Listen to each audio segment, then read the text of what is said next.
Bonjour, Monsieur Philippe Berthy. Je suis Richard Cloutier, ici à l'École nationale de police du Québec. Et il me fait plaisir d'avoir la possibilité d'avoir cette entrevue avec vous. On a eu l'occasion déjà de se rencontrer lors d'un séjour que j'ai fait à Genève et j'avais trouvé particulièrement intéressant vos propos concernant la cohérence des programmes d'échange de seringues ou les programmes de réduction des méfaits, dont on dit au Québec, ou les réductions des risques que vous dites en Europe. Donc, ça me fait plaisir d'avoir l'occasion de faire cet échange. J'aimerais, dans un premier temps, que vous nous disiez un petit peu quelles sont vos fonctions à la police cantonale de Genève. Bien, tout d'abord, bonjour, c'est un plaisir de vous revoir également. Mes fonctions à la police cantonale genevoise sont celles de vice-directeur, pour trouver un correspondant, de vice-directeur de la police judiciaire. Donc, voilà, dans les grandes lignes. Donc, la police cantonale est divisée en trois grands corps, on va dire, la gendarmerie, la police de sécurité internationale et la police judiciaire. Et je suis l'adjoint du directeur de la police judiciaire. D'accord. Alors, j'aimerais que vous me disiez un peu comment vous avez été, soit personnellement ou dans le cadre de vos fonctions, en lien au départ avec des organismes communautaires qui intervenaient dans l'aide aux personnes toxicomanes. Bien, aux deux titres, on va dire, puisque dans le cadre de ma carrière, je suis policier depuis 28 ans. J'ai eu l'occasion d'être affecté pendant plus d'une douzaine d'années à la brigade des stupéfiants. Dans les années difficiles, puisqu'entre les années 90 et 2000, j'étais attribué à la brigade des stupéfiants où j'ai eu des fonctions de commandement. Ensuite, au travers de mes fonctions en état-major de la police judiciaire, et en particulier celle d'adjoint du directeur de la police judiciaire, qui lui siège de plein droit dans les différents comités comme une commission mixte en matière d'addiction et également au comité de pilotage du Quai Neuf, qui est donc le local d'injection qui existe à Genève. Donc tout naturellement, j'ai été délégué à ces fonctions-là. Voilà. Alors, on y reviendra un petit peu sur la question des liens avec ces organismes communautaires-là. Peut-être j'aimerais que vous me parliez un peu de le contexte un peu juridique là, dans lequel la police à Genève doit intervenir par rapport notamment au niveau de la possession de stupéfiants. Bien, tout ce qui concerne les stupéfiants est régi par une loi fédérale. Quand bien même nous sommes un petit pays, nous avons toute une série de cantons, 26, et c'est donc une loi fédérale qui est une législation de santé qui règle les questions liées aux stupéfiants, que ce soit la possession, la culture, la détention, le transport et le trafic. Donc tout est clairement décliné dans cette loi fédérale. Et dès 1975, cette loi fédérale a été révisée et cette révision a amené une décriminalisation de la consommation de stupéfiants. C'est-à-dire qu'on n'arrête pas, on ne met pas en garde à vue une personne qui a uniquement une détention de stupéfiants en vue de sa consommation personnelle. Ça, c'était la première étape et c'est devenu uniquement contraventionnel dès cette époque-là. Donc naturellement, au fil des années, avec une explosion de l'arrivée des stupéfiants, il y a toute une évolution, notamment jurisprudentielle aussi, quant à l'approche liée à la détention de stupéfiants. Le toxicomane n'est pas considéré en tant que tel comme un criminel, mais considéré comme un malade. Ce qui est réprimé essentiellement dans le système législatif suisse en matière de stupéfiants, c'est le trafic, à savoir le dessein d'enrichissement, l'organisation criminelle, et dans un deuxième volet, on va dire, bien sûr, qui concerne moins la police, mais qui nous touche également de plein fouet, c'est bien entendu de préserver la santé publique. Et c'est les deux grands axes, on va dire, de la loi fédérale sur les stupéfiants en Suisse. Donc, cette situation juridique, on peut considérer qu'elle est assez favorisante à l'égard de la cohérence des interventions entre la police et les organismes communautaires, du fait que vous ne faites pas la recherche des personnes toxicomanes comme telles, mais vous travaillez surtout sur lutter contre le trafic des drogues, là. Oui, absolument. Pour la police, c'est-à-dire qu'il faut voir quel est l'investissement des forces de police qu'on souhaite avoir. Et à un moment donné, lorsqu'on se trouve avec un effectif qui est ce qu'il est-ce qu'on consacre du personnel et du temps à, entre guillemets, chasser pour finalement terminer une procédure avec une simple contravention? C'est cher payé pour des contraventions avec un effet quasi nul. Donc la politique qu'est la nôtre depuis un certain nombre d'années déjà est clairement axée sur le trafic. Les situations un peu plus délicates, mais qui sont tranchées de toute façon devant les tribunaux, ce sont les toxicomanes qui eux-mêmes trafiquent. Et ça vaut la peine peut-être de préciser que la loi fédérale sur les stupéfiants stipule clairement qu'un toxicomane qui vend de la drogue de manière à financer sa propre consommation et sans dessein d'enrichissement, le juge peut ne pas décider d'une peine privative de liberté ou même pécuniaire. À savoir, il peut le délivrer de toute peine. Donc j'entends le cadre est assez posé pour clairement marquer que ce qui est poursuivi, c'est vraiment le dessein d'enrichissement ou l'organisation criminelle. Quel est dans ce contexte-là, la population, elle s'attend de la police souvent d'arrêter les toxicomanes. Comment vous travaillez cette situation-là de pression de la population pour régler les problèmes de toxicomanie via la sécurité publique? Alors la manière d'appréhender les choses, et c'est la manière que nous avons de les expliquer également, c'est que la plupart du temps, de façon assez logique, on va dire que les gens ont plus peur du toxicomane que du dealer. Pour peu que le dealer soit bien mis sur lui, eh bien, il ne va pas faire peur aux gens. Les gens ont plutôt peur du toxicomane en raison de son état physique. Ça, c'est la première chose. La deuxième chose, c'est que la population, elle craint la criminalité liée à la consommation de stupéfiants. C'est-à-dire que lorsqu'on est à la recherche d'argent pour financer sa consommation de stupéfiants, on arrive invariablement, on va dire, à la commission de délit. Et c'est cet amalgame qu'il s'agit de dénouer aux yeux de la population pour qu'ils comprennent que les deux choses ne sont pas identiques. D'accord. Alors, dans ce contexte-là, vous avez eu, au niveau de la police cantonale de Genève, à établir des liens avec les organismes communautaires qui font de leur travail la prévention au niveau des toxicomanies, mais aussi au niveau des infections transmissibles sexuellement par le sang. Et comment l'établissement des liens se fait et comment on peut vous estimer que les interventions sont cohérentes avec ces programmes d'échange de seringues-là?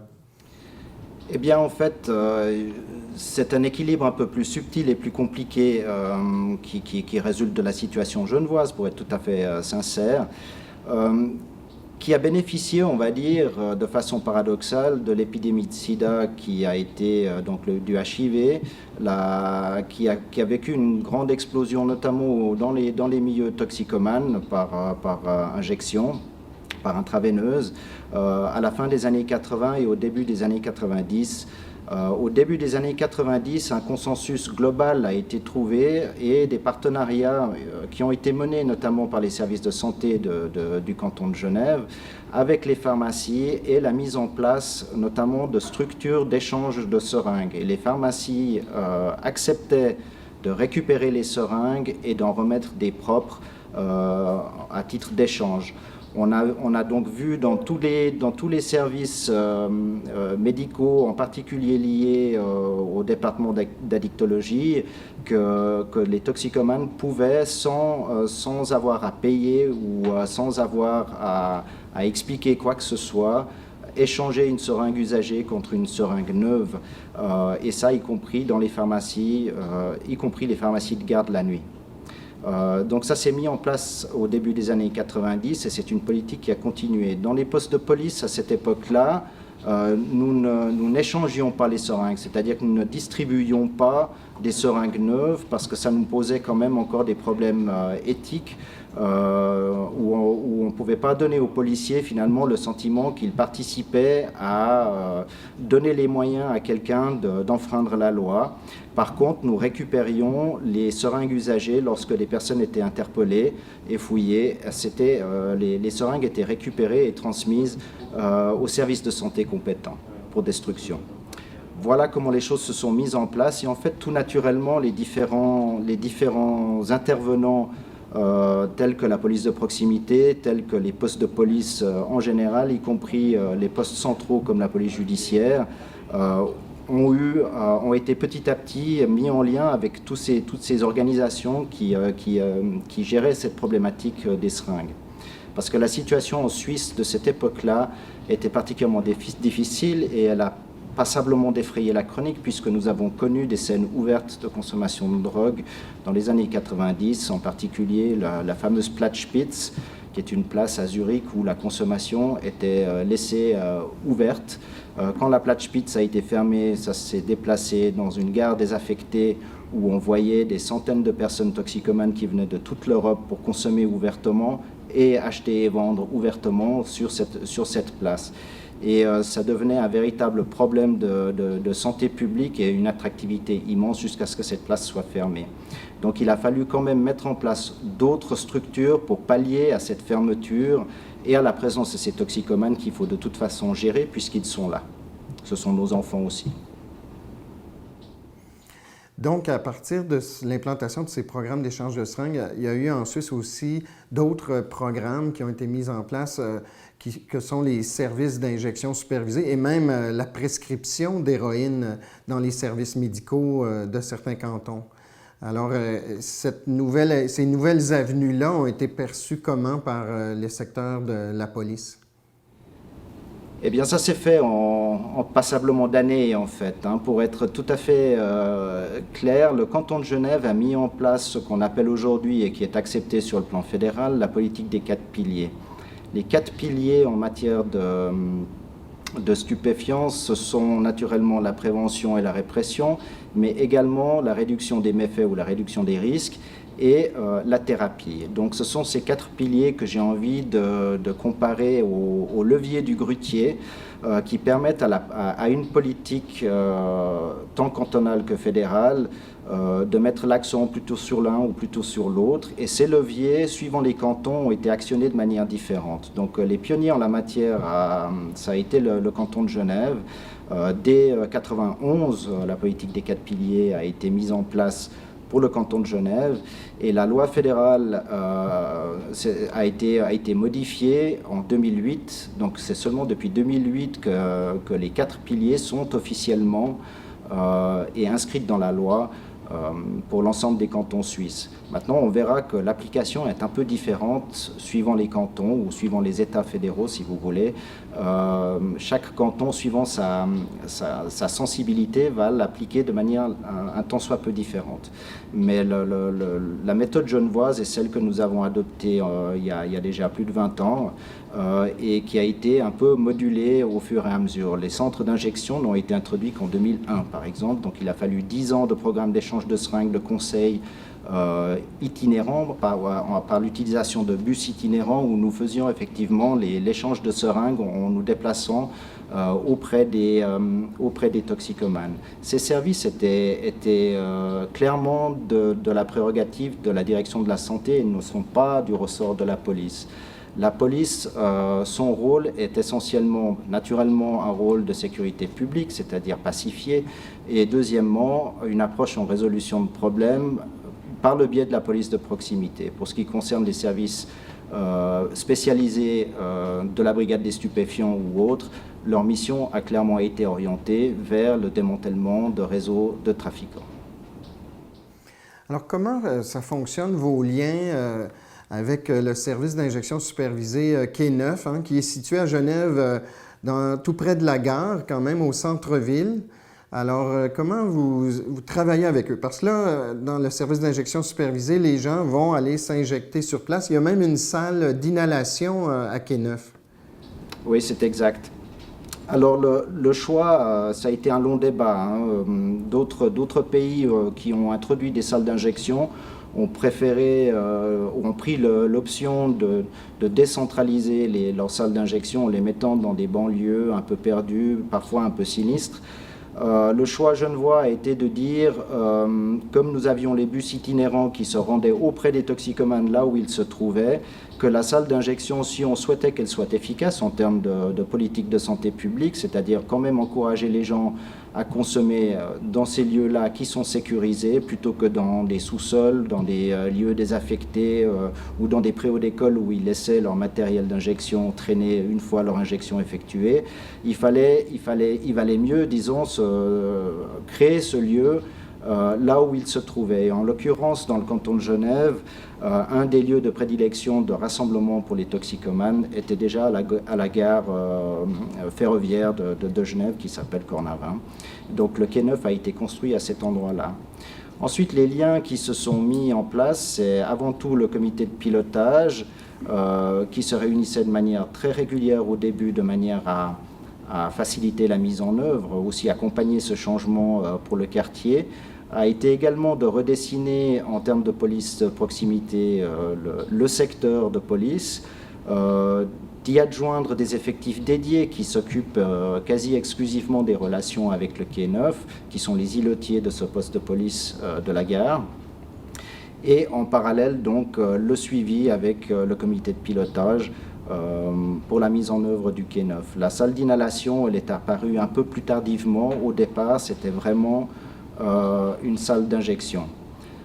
Les objectifs qui étaient poursuivis, c'est naturellement de socialiser, entre guillemets, les toxicomanes, de faire en sorte qu'ils aient un point où finalement ils étaient en mesure d'exposer les problèmes qu'ils avaient et peut-être de les rattacher au réseau de santé genevois, de manière à garantir une meilleure prise en charge et peut-être d'envisager l'entrée dans cet autre pilier de la politique de la drogue qu'est la thérapie. Pour entrer en thérapie, il faut que le toxicomane soit volontaire, il faut qu'on puisse, entre guillemets, l'accrocher, et pour ça, il faut un lieu. Et un des lieux qui a été envisagé, c'est le lieu quai Neuf. Vous parlez du comité de pilotage auquel participe la police. Est-ce que c'est un niveau de direction de la police qui participait à ce comité-là, ou si c'est des policiers de terrain? Eh bien, il y a deux types de réunions que nous avons avec le quai Neuf. Les policiers de terrain, à savoir les îlotiers du poste de police de la gare, rencontrent de manière mensuelle et plus si nécessaire la direction du quai Neuf. Ça, c'est quelque chose d'institutionnel, c'est-à-dire quand il y a besoin, ils se rencontrent, mais sinon, une fois par mois, ils se rencontrent, la direction du quai Neuf et les îlotiers du quartier, pour exposer tous les problèmes, j'ai envie de dire, des problèmes du quartier qui sont directement liés à l'exploitation de la salle quai Neuf. Le comité de pilotage se situe à un niveau de direction, direction générale de la santé, le service de santé de la jeunesse, on va y trouver les services sociaux de la ville de Genève, on va y trouver moi-même pour la police cantonale, du moins un représentant de la police cantonale au niveau de la direction de la police cantonale, et naturellement le personnel du quai Neuf. On y évoque les projets, les problèmes de financement, puisque c'est une association subventionnée par l'État qui exploite le quai Neuf, ce ne sont pas des fonctionnaires. On y évoque naturellement les problèmes liés à la population qui fréquente le quai Neuf, qui peut être soit endogène, soit exogène, à savoir ça peut être des personnes qui ne sont pas domiciliées dans le canton de Genève. C'est d'ailleurs la majorité des personnes qui fréquentent le quai Neuf nous viennent d'autres cantons suisses où on ne connaît pas ces structures, comme le canton de Vaud voisin, voire la Haute-Savoie, donc en France voisine, où plus d'un tiers des personnes qui fréquentent le quai Neuf sont des personnes qui traversent la frontière pour venir.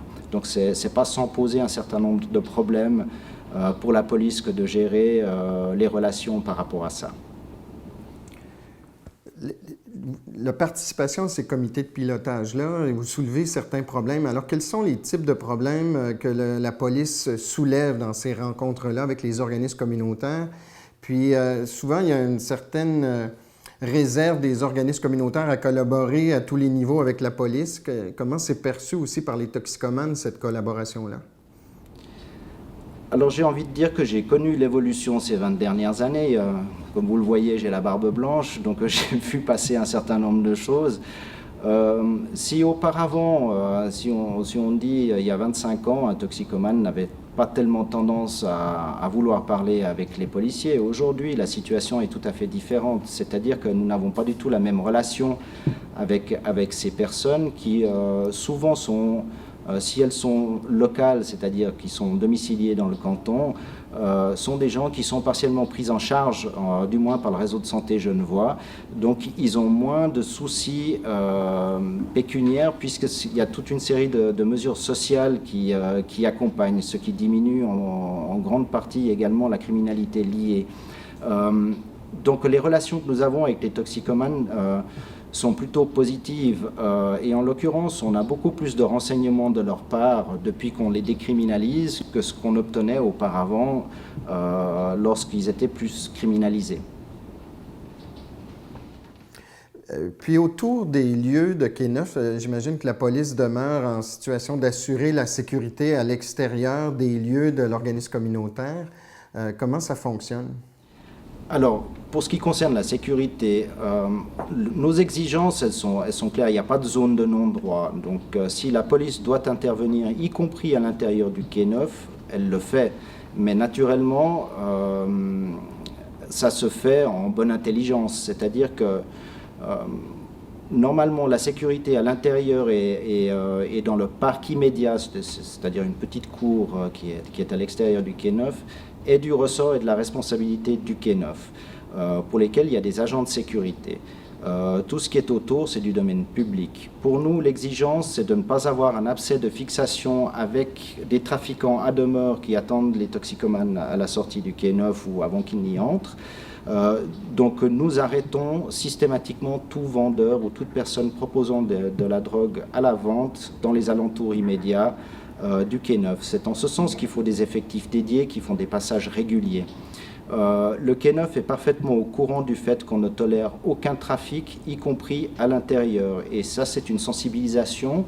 J'ai envie de dire, c'est la compréhension du respect, la compréhension et le respect finalement des mandats de chacun.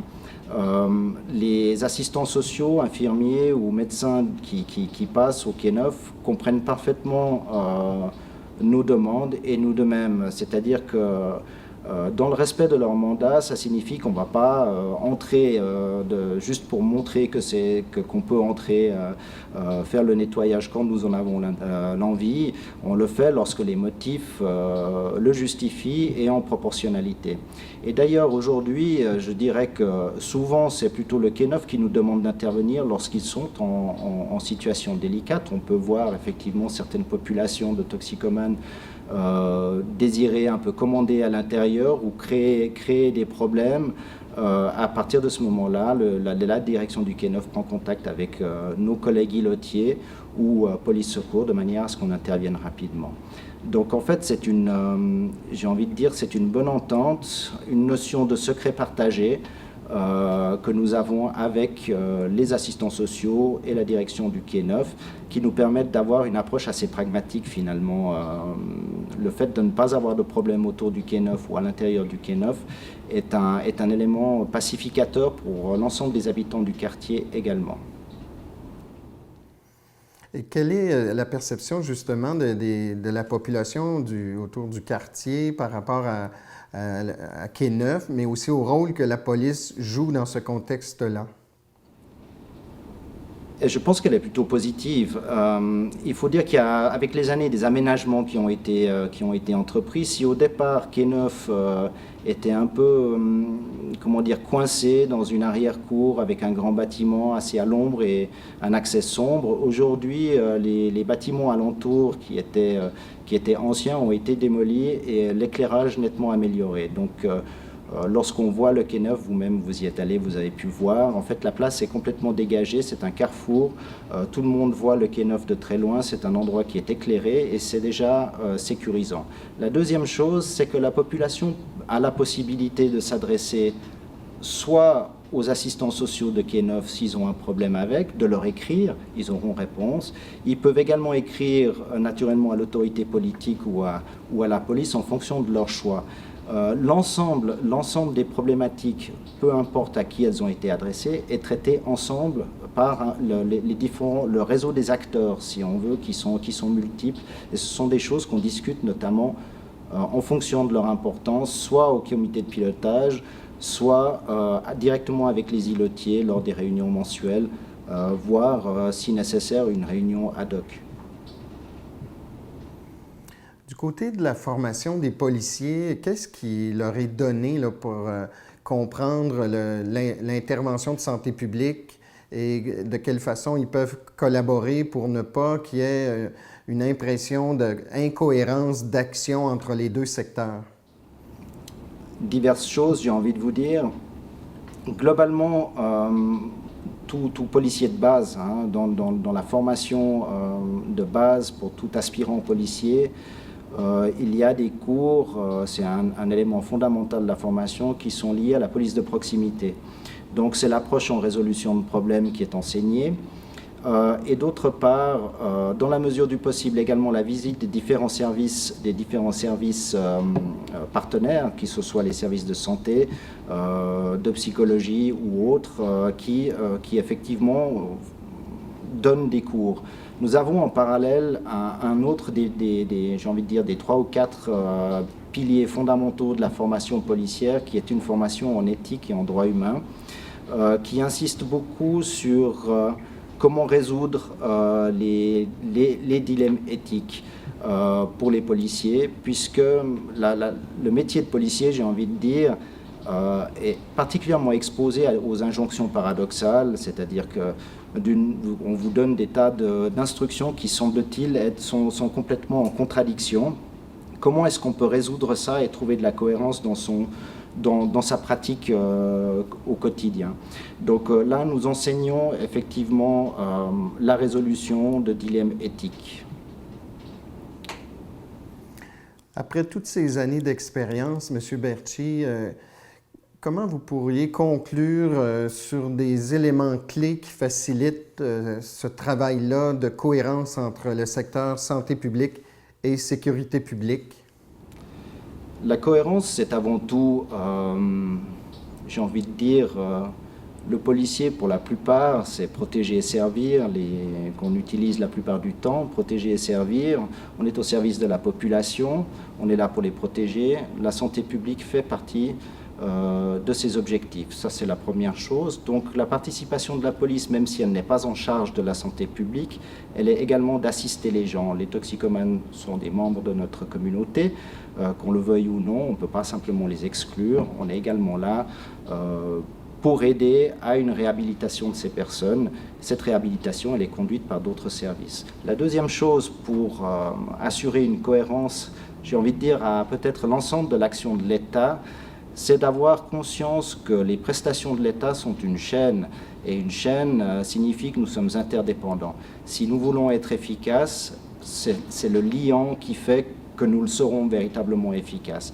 Donc c'est le respect du mandat de chacun, que chacun comprenne bien quelles sont les contraintes, quels sont les dilemmes et quels sont les objectifs les uns et les autres, à savoir avoir connaissance et conscience que le travail des assistants sociaux ou du personnel médical ne va pas à l'encontre de nos objectifs, qui sont des objectifs de lutte contre la criminalité, mais également des objectifs de protection de la population et de participation au bien-être et au vivre ensemble de la ville ou du canton ou du pays où nous servons. Monsieur Bertschy, je vous remercie beaucoup de votre contribution. C'est vraiment très éclairant, inspirant. J'espère qu'on aura l'occasion de se revoir pour en discuter éventuellement encore, que ce soit à Genève, mais ça pourrait être au Québec aussi. Alors, merci, au revoir. Merci beaucoup, vous êtes les bienvenus quand vous voulez. Au revoir.